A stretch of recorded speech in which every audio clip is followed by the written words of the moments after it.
சொல்லி இருக்கிறாரே, நாம் சொல்லலாமே. ஆமாங்க, நீதிமொழிகள் 24:21 சொல்லுது, என் மகனே, நீ கர்த்தருக்கும் ராஜாவுக்கும் பயந்து நட, கலகக்காரரோடே நீ கலவாதன்னு எழுதியிருக்கு. ஆமாங்க, என்னாமம் 13ஆம் அதிகாரத்துல கானான் தேசத்தை வேவு பார்க்கும்படி மோசே 12 பேர் அனுப்புறார். 10 பேர் அந்த தேசத்தின் பலவான்களை குறிச்சே பெருசா பேசினாங்க. கர்த்தர் தனக்கு கொடுத்த வாக்கு தத்தங்களை அவர் கொண்டு போய் சேர்ப்பேன்னு சொன்ன அந்த தீர்க்க தரிசனங்களை அவங்க விசுவாசிக்கலங்க. கடைசி வரையும் அந்த 10 பேரும் அவங்க சந்ததியும் கானான்குள்ள போகவே முடியலங்க.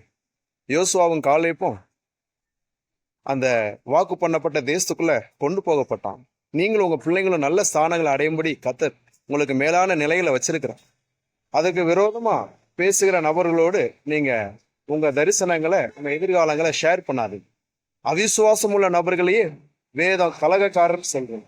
துன்மார்க்கர், பாவிகள், பரியாசக்காரர் மாத்திரம் இல்லை, அவிசுவாசமா கர்த்தர் உங்களுக்கு கொண்டு போகவே சொன்ன அந்த இடத்துக்கு மாறா பேசுறவங்க தான் கலகக்காரர். கலகக்காரருடைய கலவாதை என்று சொல்லியிருக்கிறாரே, நாம் சொல்லலாம்.